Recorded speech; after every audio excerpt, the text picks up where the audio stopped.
ETF 투자하시는 데 있어서 참고할 만한 내용들 함께 살펴보도록 하겠습니다. 네, 첫 번째 살펴볼 내용은 이 ETF의 가격입니다. ETF에는 가격이 총 3가지가 있어요. 첫 번째가 이 해당 ETF가 추종하는 벤치마크 지수, 두 번째는 이 ETF 자체의 가치인 순자산 가치, ETN의 경우에는 이제 지표 가치라고 얘기를 하고요. 마지막으로 이 ETF 혹은 ETN이 시장에서 실제로 거래되는 가격, 이렇게 3가지가 있습니다. 그리고 이 벤치마크 지수와 순자산 가치의 차이를 나타낸 것이 바로 이 추적 오차입니다. 해당 ETF의 순자산 가치 혹은 ETN의 지표 가치와 시장에서 거래되는 가격이 또 차이가 있을 수가 있습니다. 이 차이를 괴리율이라고 불러요. 이 추적 오차 괴리율의 경우에는 국내 같은 경우는 이제 실시간으로 계속해서 공표가 되고 있다 보니까 이런 숫자들은 적으면 적을수록 좋겠죠. 적으면 적을수록 내가 제 값에 사고 판다 라는 측면에서 기억해 주시면 좋을 것 같아요. 혹은 내가 ETF를 투자하는 데 있어서 순자산 가치라든가 이런 것들은 꼭 확인을 해야 돼요. 시장에 거래되는 가격과 비교를 해서 순자산 가치가 너무 높다 혹은 너무 낮다 라고 했을 때는 다른 ETF를 찾아보는 게 좀 더 좋습니다. 이 MTS라든가 HTS에서 볼 수 있는 화면을 가지고 와서 좀 정리를 했습니다. 가장 먼저 나타나 있는 개념이 이 LP, 유동성 공급자라는 개념인데요. 일반 주식시장과는 다르게 ETF 시장의 경우에는 위아래 매수 매도에서 일정 정도 유동성을 공급해주는 존재가 있습니다. 투자자들이 내가 사고 싶을 때 사고, 팔고 싶을 때 팔 수 있게 만들어주는 것이 바로 여기 있는 유동성 공급자라고 보시면 될 것 같습니다. 네, 두 번째 개념은 순자산 가치입니다. NAV라고 불리는 이 숫자는 해당 ETF의 실제 가치예요. 예를 들어서 순자산 가치가 35,000원이고 시장에서 거래하는 가격이 35,000원이다. 그러면 제 값에 사고 팔고 있다 라고 해석을 할 수가 있겠어요. 근데 순자산 가치가 35,000원인데 시장에서 3만원에 거래가 된다, 38,000원에 거래가 된다. 그러면 너무 높은 가격에서 혹은 너무 낮은 가격에서 거래가 되고 있는 거다 보니까 위험이 있을 수가 있다는 거죠. 그래서 이 순자산 가치는 반드시 투자하기 전에 확인을 하셔야 됩니다.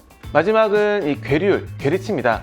아까 말씀드렸던 이 얼마나 차이가 나냐, 그리고 이 순자산 가치와 시장 가격이 얼마나 차이가 나는지를 이 숫자로 정리가 된 거예요. 그래서 해당 비율은 낮으면 낮을수록 좋다. 그리고 너무 높으면 해당 ETF는 투자하면 안 된다 라는 거 기억해 주시면 될 것 같습니다. ETF 이름 안에 해당 ETF가 무엇을 추정하는지 혹은 성격은 어떤지 이런 것들이 다 나와 있어요. 타이거 차이나 CSI 300 레버리지입니다. 타이거는 운용사입니다. 미래에셋 자산운용 브랜드는 타이거, 삼성자산운용 브랜드는 코덱스, 이런 식으로 운용사마다 브랜드들이 다 정해져 있고요. 뒤에 나와 있는 차이나 CSI 300은 추종하는 지수입니다. 중국 CSI 300 지수를 추종하고 있구나 라는 부분, 그리고 마지막으로 레버리지가 붙어 있으면 요거는 플러스 200짜리 레버리지 상품이구나 라는 부분까지도 한꺼번에 확인을 할 수가 있습니다. 이름만 보고도 어느 정도 내가 어떤 대상에 대해서 투자하는지, 어떤 대상에 대해서 어떻게 투자하는지 이런 것들 살펴볼 수가 있구나 라는 부분 짚어볼 수가 있겠습니다. 다음은 상장 폐지입니다. 굉장히 민감한 부분이기도 하죠. 상장 폐지는 말 그대로 이 시장에서 거래되는 상품을 시장 밖으로 혹은 아예 없애버리는 형태다라고 보시면 될 것 같은데요. ETF 혹은 ETN의 상장 폐지는 주식과는 다릅니다. 일반적으로 이 주식의 상장 폐지는 말 그대로 이제 휴지 조각이 되는 그런 형태다라고 좀 많이들 보고 계시고, ETF도 똑같은 거 아니냐라고 보시는데 그렇진 않아요. ETF, ETN 같은 경우는 이 상장 폐지를 할 때 지표 가치라든가 순자산 가치에 따라서 돈을 또 돌려드리다 보니까 주식의 상장 폐지에 비해서는 상대적으로 덜 위험하다 정도로 좀 보시면 될 것 같고요. 지금 국내 같은 경우는 이 상장 폐지에 대한 요건들이 굉장히 다양하게 있어요. 내가 가지고 있는 ETF가 혹은 내가 투자하려는 ETF가 해당 요건에 해당되진 않을까? 라는 부분들은 좀 미리 체크해 보시는 게 좋습니다. 대신에 이제 미국 같은 경우는 이 상장 폐지 요건들이 상대적으로 운용사 자율성에 의존이 되어 있어요. 상장 폐지라든가 이런 이슈에 대해서는 좀 자유롭다라는 것도 짚어볼 수가 있겠습니다. 자, 이번 부분은 세금입니다. 해외 ETF를 투자하는 데 있어서 세금이 이제 어떤 것들이 생길까?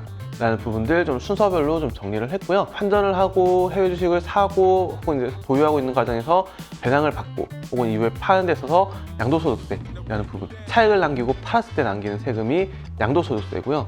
250만 원까지는 이제 기본 공제가 돼서 세금이 없고 그 초과분에 대해서는 22% 세금이 부과가 됩니다.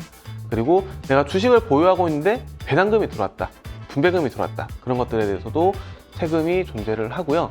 미국 같은 경우는 이 분배금에 대한 배당소득세가 15%, 국가별로 또 차이가 있다 보니까 이런 양도소득세나 이런 배당소득세 관련된 부분들은 보고서를 좀 참고해 주시면 좋을 것 같습니다.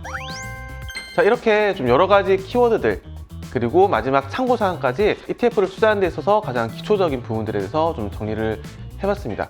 저는 이 ETF에 대해서 투자자들이 가질 수 있는 정말 효율적인 무기라고 생각을 해요. 그리고 굉장히 다양한 ETF들이 상장이 되어 있다 보니까 내가 몰라서 투자를 못하는 경우는 있어도 없어서 투자를 하는 경우는 없을 것 같다. 이런 무기의 어떤 효용성 그리고 어떤 무기들이 있는지를 알 수 있는 시간이 되었으면 좋겠습니다.